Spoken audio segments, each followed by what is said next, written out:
vamos a hablar con Adrián Barilari de Alianza. Alianza es la banda que ellos formaron a mediados de los 90, cuando se fueron por primera vez de Rata Blanca. Después de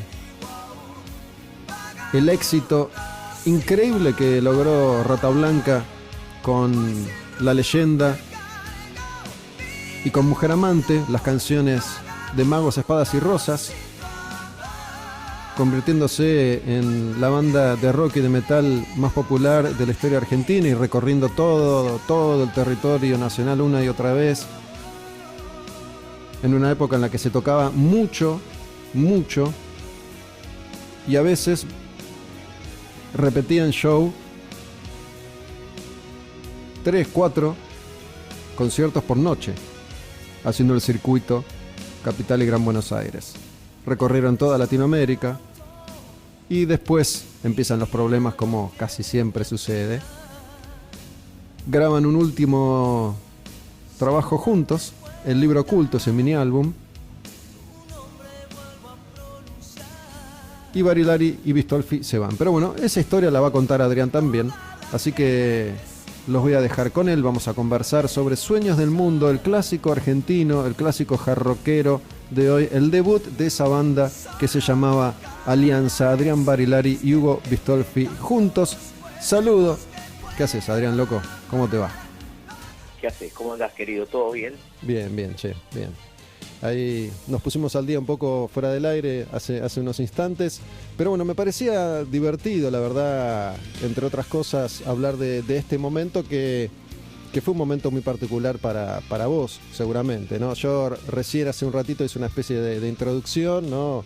Magos, Espadas y Rosas es el primer disco que vos grabás con Rata, que es el disco que explota, La Leyenda, Mujer Amante, sí, las giras, el éxito, la tele, la fama y la fortuna. Y bueno, después las cosas, como casi siempre sucede, van cambiando, los caminos se van bifurcando y en el mismo momento Hugo y vos deciden irse de Rata Blanca. ¿Cómo fue, antes que nada, ¿no? ¿Cómo fue ese último tiempo en la banda y cómo fue que tomaron esa decisión, juntos o por separado? ¿Qué onda? No, mira, justo ahora estaba mirando la tapa que me dijiste que íbamos a hablar de ese disco, y la verdad que miraba el dibujo, ¿no? Frontal, que es un mundo dándose la mano, echándose la mano, ¿no? Qué actual, digo, porque en su momento, cuando empezamos con estas canciones, eran un par de canciones que teníamos, y no habíamos pensado en una tapa ni en un nombre, y qué loco que ver ahora este cover del CD, donde hay un mundo visto desde otro planeta, donde se están dando la mano, un mundo que se da la mano, como amigándose, ¿no? Consigo mismo. Y está bueno porque está actual. ¿Cómo fue? ¿Qué sé yo? Yo me fui en fines del 93, creo, renuncié, me cansé y dije voy a parar. Necesitaba parar para mí, para mi familia, para acomodar ideas un poco. Y bueno, después, por otro lado, Hugo ya también había decidido irse, pero digamos, él no me lo había dicho a mí, él lo decidió por su cuenta, y nada, después pasó que con el tiempo, pasó un tiempo y me llamó, me dijo, che, tengo acá unos temas que venía él manejando y venía componiendo, ¿por qué no los escuchábamos? Yo medio primero dije que no, bueno, insistió, ya nos juntamos a tomar mate, escuchamos y empezaron a salir canciones, sin pensar que íbamos a hacer un disco, ¿no? Era un poco jugando, mirá lo que estoy haciendo yo, fíjate si te querés poner una letra, una melodía, bueno, así, un poco en broma, un poco en serio, se fue armando y al tiempo teníamos 10 canciones, no me acuerdo cuántas fueron. Estamos hablando del disco, todavía no dije cómo se llama ese disco, Sueños del Mundo, del año 1994, el primero de Alianza. Y sabés que, bueno, ya a partir del nombre que eligieron, Alianza, desde afuera se vio como que, o al menos yo lo leí así en su momento, que era una alianza entre ustedes dos, y de alguna manera daba a entender que existía un vínculo entre ustedes, ya mientras estaban en Rata Blanca. ¿Era así? Digo, ¿vos tenías una relación más cercana con él que con los demás estando en Rata o no necesariamente?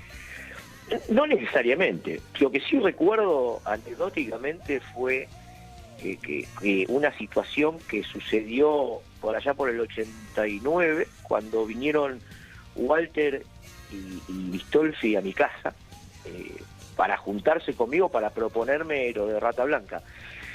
Yo recuerdo que después de la charla, de la conversación que tuvimos, los acompañé hasta la puerta, saludé a Walter y Hugo, cuando me va a saludar, me dice, es como anecdótico esto, ¿no? Uh-huh. Vos y yo vamos a tener una banda juntos. Esto fue, riéndose me lo dijo, en el 89.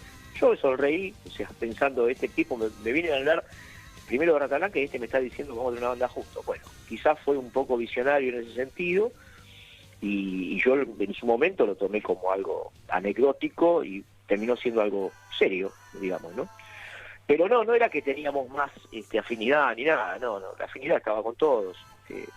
El tema fue que, bueno, él se cansó, creo que también de Rata en su momento, y decidió irse. Entonces, después sí, después de eso, después de un tiempo nos juntamos y empezamos a hacer cosas.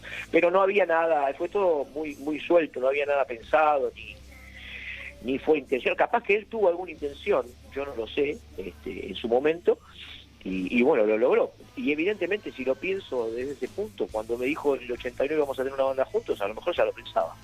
Puede ser. Sí, conociéndolo a Hugo, tampoco lo conozco tanto, ¿no? Pero habiendo hablado muchas veces con él y teniendo en cuenta cuáles son sus otros intereses en el mundo, ¿no? Ovnis, astrología, ETs, espiritualidad. No sé si es solo una anécdota eso que te dijo en el Puede ser, en el puede 89. ser. Siempre fue medio investigador de esas cosas y creyente de esas cosas. Y de hecho, bueno, influyó bastante en el último de los discos que hicimos juntos, ¿no? Adrián, recién decías que estuviste mirando el arte de tapa de Sueños del Mundo, ¿no? Que se te aparece como muy actual. ¿Te acordás cuál fue la idea en ese momento detrás del título y de la tapa? Sí, Sueños del Mundo es la última canción del disco, ¿no? Uh-huh. Que habla exactamente de un sueño que yo tuve, una particularidad de que el mundo en sí se ponía, la gente, los humanos se ponían el mundo al hombro, digamos, se ponían todos de acuerdo para salvarlo, digamos, para terminar con el odio, con el hambre, con las guerras, por eso habla la canción de esto, ¿no?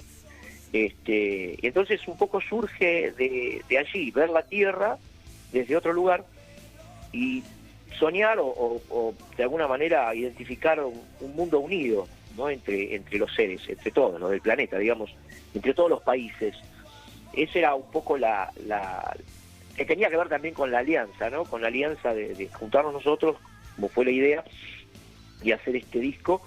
Y una alianza mundial también era lo que se pretendía pasar en letras y esto, ¿no? Digamos. Me parece que Sueño del Mundo fue el leitmotiv del disco en sí, que después fue grabado por otros artistas. Tengo grabaciones de otros artistas de esta canción, que fue muy, muy, muy bien vista en distintos lugares de Latinoamérica, más que nada por la letra, es una letra esperanzadora, ¿no?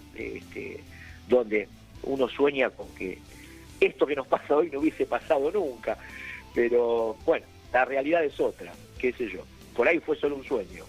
Cuando vos hablas de sueño, ¿estás siendo literal? ¿Tuviste un sueño mientras dormías realmente o estamos hablando de una situación poética? No, es una situación poética. En mis discos casi siempre cuando escribo meto una letra que tenga que ver con esta historia, ¿no? En mis discos solistas también lo hice, siempre tratando de ver la parte buena de todas las catástrofes, digamos, ¿no? O también viendo un poco hacia dónde vamos, porque uno no puede escaparse de la realidad que nos toca vivir, como esta que vuelvo a repetir, o lo que nos pasa ahora es algo que veíamos en películas, si querés, hasta hace un tiempo, y bueno, yo siempre fui un poco de ver por adelantado situaciones que sabemos que van a ocurrir y las volcaba en las letras, ¿no? O sea, yo hago una catarsis a veces cuando escribo con mis letras como para decir esto me hace mal, lo quiero largar, ¿no? Me está comiendo la cabeza, lo escribo y lo saco.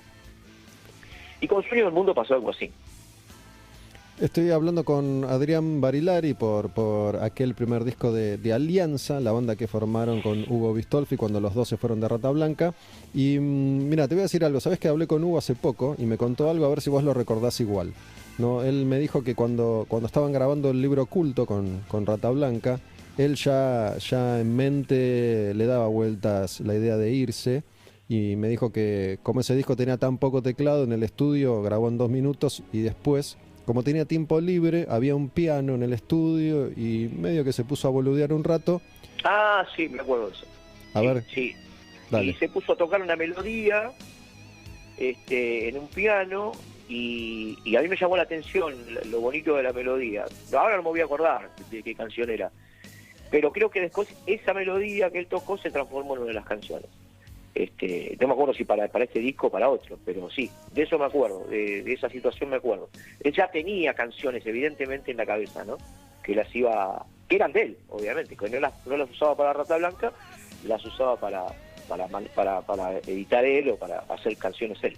Algo de eso era. Era para este disco, me parece que era Pasión Prohibida la canción. Sí, puede ser. No, ahora no recuerdo exactamente, sí recuerdo la situación, pero no me acuerdo la melodía, cuál era la canción. Vos en ese momento, estaban en el estudio grabando el libro Oculto, ¿también ya tenías esa decisión tomada de irte?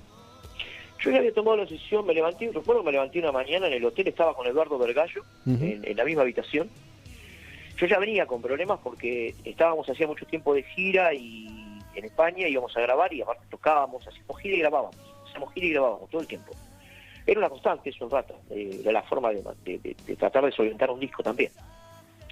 Y yo recuerdo, no había redes, no había internet en ese momento, yo recuerdo que hablaba por teléfono todos los días a mi casa, porque mi hijo Alan estaba enfermo, había sido internado, recuerdo. Y yo no estaba muy de acuerdo, a su vez yo le sumaba que no estaba muy de acuerdo con el disco, o el disco, porque el libro Oculto no terminó de ese disco, eran 5 canciones, era un EP.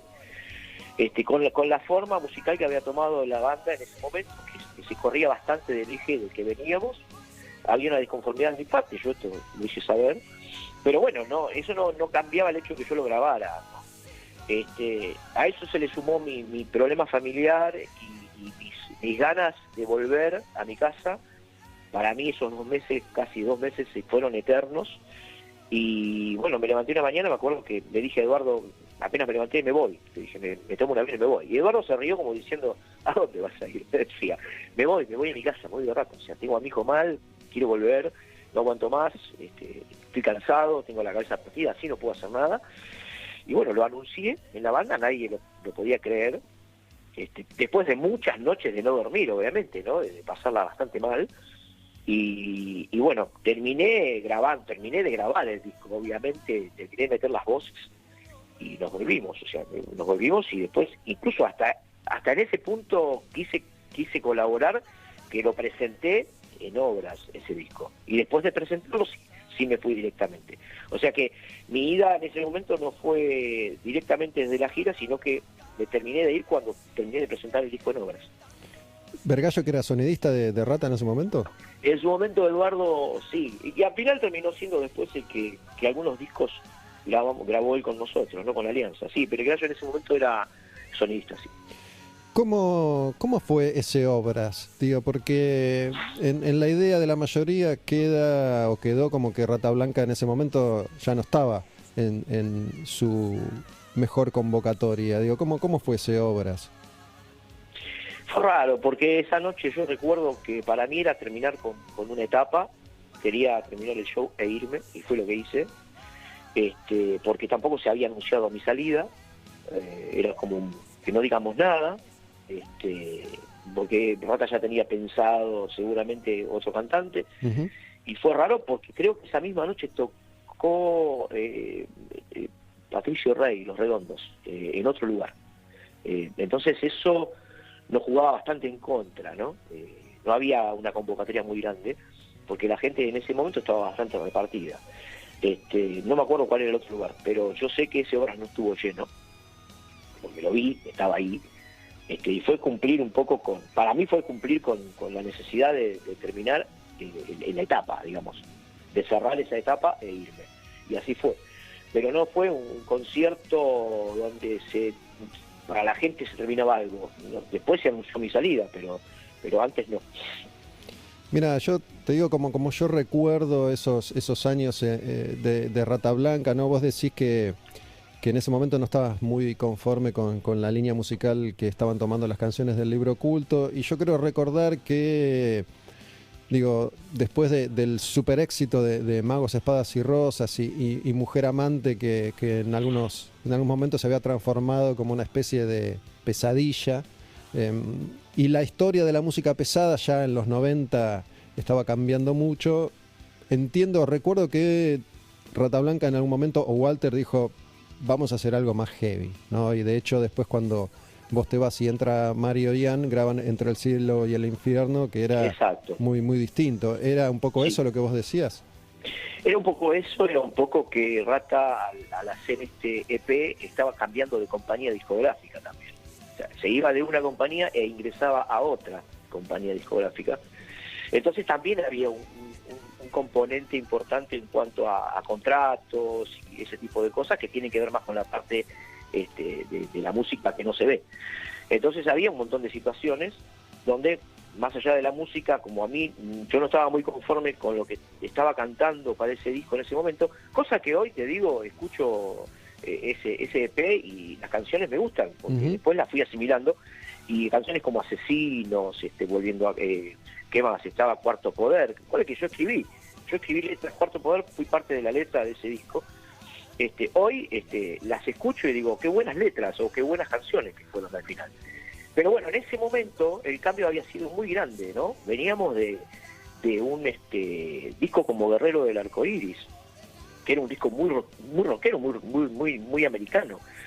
Y Walter estaba, creo, dando un paso hacia lo que iba a ser después ese disco que vos nombrás. Bueno, yo me encontré con esto y dije, no, pero no es lo que a mí me gusta cantar, porque yo recuerdo que tuve que cantar canciones donde no era yo mismo, digamos. Walter me pedía que yo cantara de un estilo que yo tuve que adaptarme. Entonces era doblemente incómodo, y sumado a lo que me había pasado familiarmente, ya después no me importaba lo que iba a pasar con la banda. Yo suponía que la banda iba a seguir, pero no sabía con quién ni de qué manera, ni sabía cuál era la idea del próximo disco. Bueno, ahora que mencionaste las canciones, me acordé de Asesino, que es como bastante heavy, y no sé si decir que tu voz está forzada, pero bueno, va por otro lado. Yo recuerdo que en un momento Walter me dijo, pensá cantando como canta Ozzy. Y yo decía, ¿cómo canta Ozzy? Yo tengo esa particularidad de poder adaptarme a algunas canciones, pero era muy difícil. En el momento, vos pensás que estábamos de gira, o sea, tocando con Rata en España, y a su vez metiéndonos en el estudio. Era todo bastante denso, en el sentido de que yo no tenía prácticamente descanso, y era muy difícil meterse en el estudio a después seguir tratando de meter voces bien, ¿no? O sea, hacerlo de una manera relajada. Era bastante complicado, porque no teníamos un descanso muy bueno, digamos, más en lo que era la garganta. Por eso mi cabeza también estaba demasiado exigida, más allá de la voz. Bueno, también me acuerdo de Agor la Bruja, que es otra canción que está ahí, que cuando la escuché bueno, dije... ese era el tema, bueno, no me acordaba, que me decían, tenés que cantarlo como si fueras Ozzy. Sí, que es re Ozzy esa canción. Claro, y no tiene ninguna vibración, muy inspirada la letra. Tiene muchas cosas de Ozzy, es verdad eso. Y a mí, la verdad que no me resultaba muy cómodo en todo sentido. Entonces, bueno, se sumaba a eso, ¿no? Volviendo a Alianza, sabés que me puse a escuchar el disco hace unos días y me sorprendí porque tenía como otro recuerdo, ¿no? En su momento, cuando salió, justamente va a contramano de todo esto que estamos hablando, ¿no? A mediados de los 90 el metal era Pantera, era más extremo, y yo tenía como el recuerdo de que este disco de Alianza era súper popero, re Bon Jovi, y tampoco es tan así. Es AOR, digamos, en su momento. Eran canciones, empezaron con canciones y después tenía unos medios tiempos como Solo en la Ciudad, o Último Round también en un tema muy Bon Jovi, por ahí, ¿no? La Trampa del León. Bueno, las baladas, Pasión Prohibida fue una de las baladas más conocidas en Latinoamérica, que incluso me hacía reír mucho porque en Latinoamérica le pedían a Rata que tocara Pasión Prohibida, porque la gente creía que Pasión Prohibida era de Rata. Muy loco, porque nosotros hicimos giras por Latinoamérica con este disco y con los demás, y la verdad que fue una experiencia maravillosa, digamos. Bueno, digamos, empezamos de cero, porque, a ver, yo entré a Rata Blanca armada. Yo lo único que hice en ese momento, en los 90, entré a cantar en Rata Blanca. Rata Blanca estaba totalmente armado. Yo no tenía ni idea de cómo se manejaba la parte administrativa de una banda. Entonces, cuando empezamos con Hugo, dijimos, bueno, vamos a empezar de cero, hagamos todo nosotros. Nos dio Warner la posibilidad de grabar este primer disco, elegimos una banda que era un trío tremendo. Era Guille Badalá en el bajo, Daniel Telis en la guitarra y J. Morelli. O sea, te estoy nombrando unos músicos de primera línea, que para nosotros era tremendo eso, ¿no? Y lo hicimos en Supersónico, en el estudio de Soda Stereo, me acuerdo. Ah, mirá.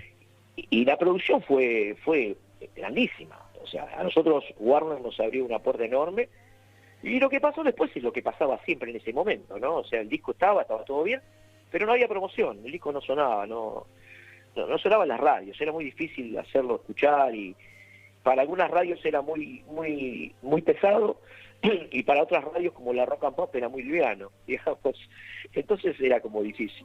Pero nos abrimos camino con esto, o sea, fue el primero de otros dos. Bueno, sabés que en esta conversación con Hugo, le pregunté si él había sufrido un poco ese, llamémoslo, desencanto, ¿no? Y él me dijo que para nada, que él nunca sintió la música de esa forma.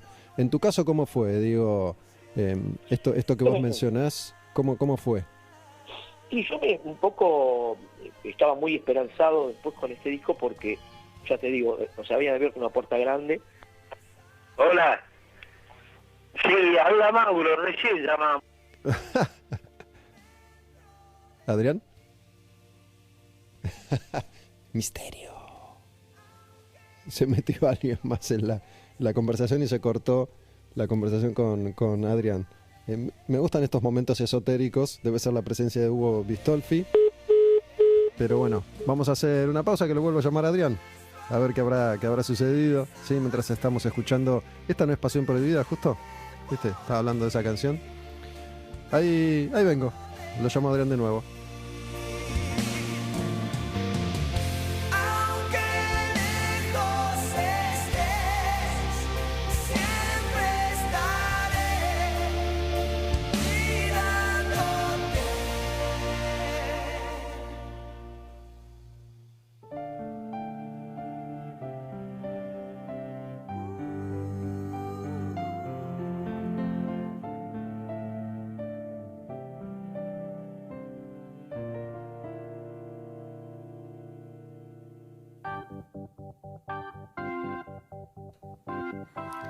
Bueno, misterio, pero no fue tan difícil de resolver. Llamé de nuevo a Adrián y estamos comunicados una vez más. Estoy hablando con Adrián Barilari. Estamos charlando, obviamente, sobre Rata Blanca y sobre Alianza en particular. Esa banda que, junto con Hugo Bistolfi, que también se había ido de Rata en su momento, armaron hace ya unos cuantos años.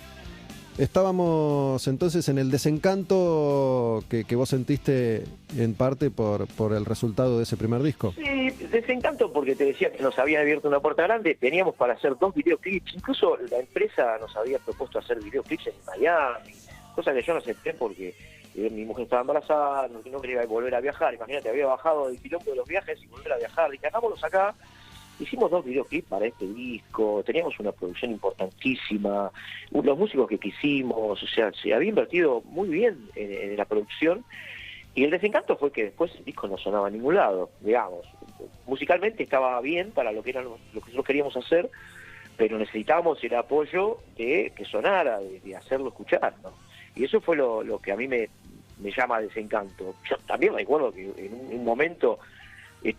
me acuerdo patente que la empresa nos había regalado unos llaveros de plata, creo que era, ¿no? Con el logo nuestro, en reconocimiento a que éramos artistas, que yo me acuerdo que Hugo fue y se lo tiró en la puerta, se lo revolvió en la puerta a la empresa, a la Warner, como diciéndole, metete el llavero en el orto, una cosa así. Así que eso que él decía que no estaba desencantado es un poco mentira, porque tenía la misma bronca que yo.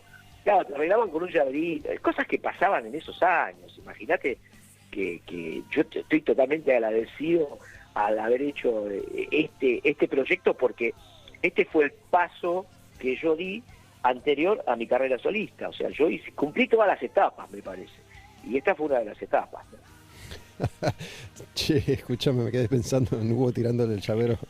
No, me acuerdo que estaba sacado, pero mal, estábamos no me acuerdo la calle ahí, acá en Capital, que estaba la Warner, y nos había dado, y se bajó del auto, pero con una locura.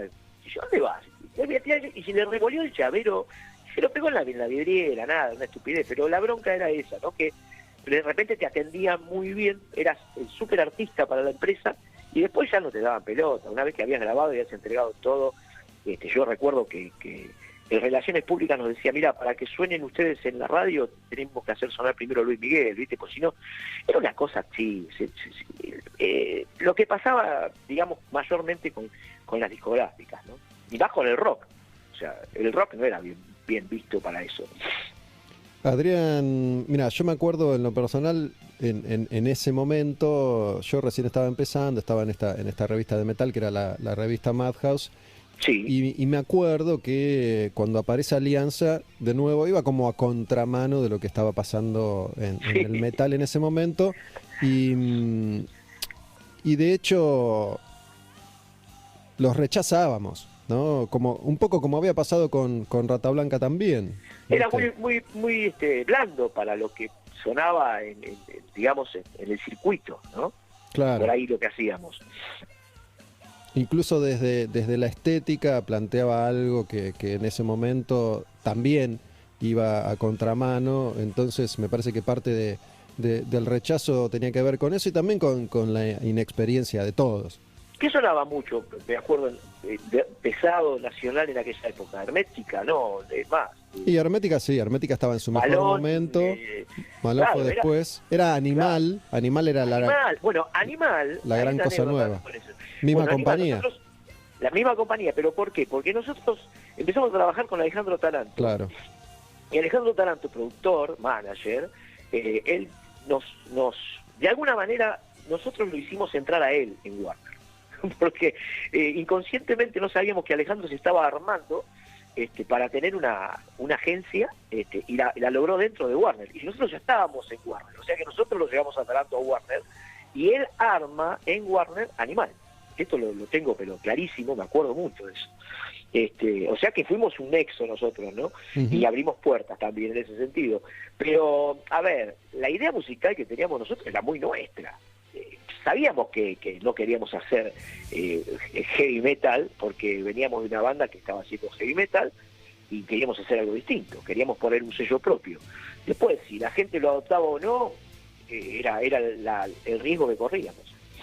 Bueno, yo me acuerdo que ahí los conocí, ahí conocí a todos, en definitiva, Animal, a Taranto, claro. y se me ocurre que Taranto, que había laburado con Huff, y Huff después de, un poquito antes, ¿no? Después de Riff, había pegado una serie de hits, de esos que sonaron en todas partes, que por ahí musicalmente estaban más cerca de lo que hacían ustedes, pero que cuando llegaron ustedes ya había pasado ese momento. Claro. Era todo también tenía que ver mucho con la velocidad, iba todo muy rápido también, en ese aspecto, digamos. Uh-huh. Surgían bandas, había como una época donde muchas bandas salían, ¿no?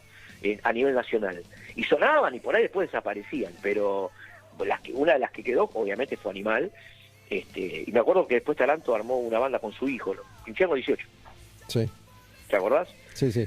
Bueno, y también tuvieron su época de momento, de gloria, qué sé yo, y nada, nosotros terminamos ese convenio con Warner después de un tiempo y nos fuimos con otra empresa para hacer otro disco, y después hicimos una producción propia con Huellas, me acuerdo, y la verdad que fueron 7 años u 8 de girar, de tocar, de salir de gira por Latinoamérica, y fue un momento muy lindo porque aprendimos la otra parte del negocio, ¿no? O sea, no era solo tocar y hacer canciones, sino que había que saber firmar contratos, había que saber leer los contratos, había que ver las producciones, bueno, una serie de situaciones que hasta el momento para nosotros eran bastante desconocidas. Sabés que, bueno, la fantasía en general es que Rata Blanca con Magos, Espadas y Rosas facturó millones de dólares y que todos ustedes nadaban en diamantes. Y Hugo me dijo que lo único que se pudo comprar fue una Chevy, y que esa Chevy es la que aparece en el video de Solo en la Ciudad, y que con esa Chevy se fueron los dos a recorrer todo el país. Nos subíamos a la Chevy, metíamos los teclados, yo tocaba la guitarra, Hugo disparaba secuencias, que para la época también era muy avanzado, y hacíamos bares, boliches, discotecas, todo el país. Recorríamos kilómetros y kilómetros arriba de la Chevy, que a veces nos dejaban en el camino, y Hugo hacía la vez de mecánico, porque él solo conocía ese bicho. Y tiene muchas anécdotas ese auto, muchísimas. Era una especie, por eso te dije, era una especie de empezar de cero, ¿no? Uh-huh. O sea, fue arrancar de nuevo como si nada hubiera pasado anteriormente. Y sabíamos que nada había pasado anteriormente, porque a mí en una editorial me dijeron: qué lástima que viniste después de estar con Rata Blanca 3 años, porque si hubieses venido en el primer año, donde Mujer Amante había vendido no sé cuántos millones de discos, yo te hubiese puesto una fortuna de dinero. Esa fue la conversación. Che, cuando ya fui había pasado todo. Claro. ¿Y en la Chevy iban ustedes dos nada más? ¿Ustedes dos manejaban? Manejaba así, a veces mayormente manejaba Hugo, y yo le hacía mate todo el tiempo, pero era la forma de salir de gira. ¿Por qué? Porque éramos nosotros dos solos, teníamos una banda estable, pero cuando queríamos trabajar, yo recuerdo haber tomado vacaciones con mi familia y yendo a tocar, digamos. Me iba a Córdoba de vacaciones con mi familia, pero a su vez tenía shows. Entonces aprovechaba, y en las vacaciones hacíamos shows con Hugo, en discotecas, en Córdoba, en La Rioja, en San Juan, en Jujuy, en Salta, qué sé yo. Che, Adrián, bueno, Hugo se compró una Chevy, ¿vos qué te compraste? ¿Un Porsche, un BMW, un Yo Jaguar? tenía, en mi primera época tuve un 128 celeste, que después cuando gané mi primer plata con Rata Blanca, la cambié por una Nissan Coupé negra del año 81. Imagínate, el año 81 fue en los 90, era como un auto 0 kilómetros. Que encima estaba media chapomada de chapa, ¿no? Pero no, era, la verdad es que todo era un poco un bluff, digamos, ¿no? Esto de que se vendían muchísimos discos, pero no sabíamos dónde iba todo eso. La historia de siempre. Sí, era algo que uno tenía que, yo creo que uno tiene que pasar por eso, ¿no? Porque es la forma de aprender en la música, igual que pasa hoy en cuanto a los músicos que monetizan. Yo todavía no puedo entender la monetización, ¿viste? Eso es algo que no me entra en la cabeza y no me entra en el bolsillo aparte, ¿no? Sí, ahí ya tenés que hablar de, yo no entiendo casi nada tampoco, tenés que ser un nerd de la computación para poder intentar lograr algo con eso. Yo abandoné, lo intenté y dije, nada, no es para mí. Mira, hacen falta, por un lado me parece, millones de reproducciones, y después no, me parece que no hay ningún adulto en esa categoría. Bueno, por eso digo, para el caso es lo mismo, millones de reproducciones como millones de discos. Claro. Se vendieron en su momento, ¿no? Yo tengo acá el disco de oro, disco de platino, doble platino, triple oro, disco de madera, o sea, y realmente son discos pintados, vos sabés que es así. O sea, es un LP pintado de dorado, o un LP que abajo de por ahí hay algo de Cafrune, ¿viste? O de Mercedes Sosa, qué sé yo. No se me dio por ponerlo. No se me dio por ponerlo en la bandeja. Creo que tendrías que agarrar el de madera, que es el que menos vale, y andá y revoleáselo en la puerta de la casa del de Warner. No, pero a ver, yo soy un agradecido de estas cosas después de tantos años de haber pasado por eso. Pero yo se lo cuento a mi hijo, por ejemplo, que es músico, y me pregunta a mí cómo hay que hacer. Y yo le cuento esto y se caga de risa. Adrián, bueno, loco, un placer, charlar con vos, muchas gracias. Igualmente, Gustavo, gracias por recordarme estos momentos lindos, y bueno, sigamos adelante con los éxitos. Mira, estaba pensando con qué canción cerrar, y digo, hablaste mucho de esta canción Sueños del Mundo, no sé si te parece que está buena para cerrar la charla. Está buena, para el momento que pasamos está buena. Dale, ¿vamos con esa entonces? Dale. Abrazo, Adrián, muchas gracias, saludos. Abrazo a vos, saludos. Adrián Barilari, sabía yo que iba a ser esta una linda charla, porque estamos recordando eso, tiempos que ya pasaron y que seguramente fueron muy, muy dolorosos en gran medida en ese entonces, pero que hoy se recuerdan así, como una experiencia y un aprendizaje con cariño. Vamos con esta canción que es la que le da el nombre al disco, es la que cierra el disco, son 10 canciones, Sueños del Mundo, Alianza, año 1994.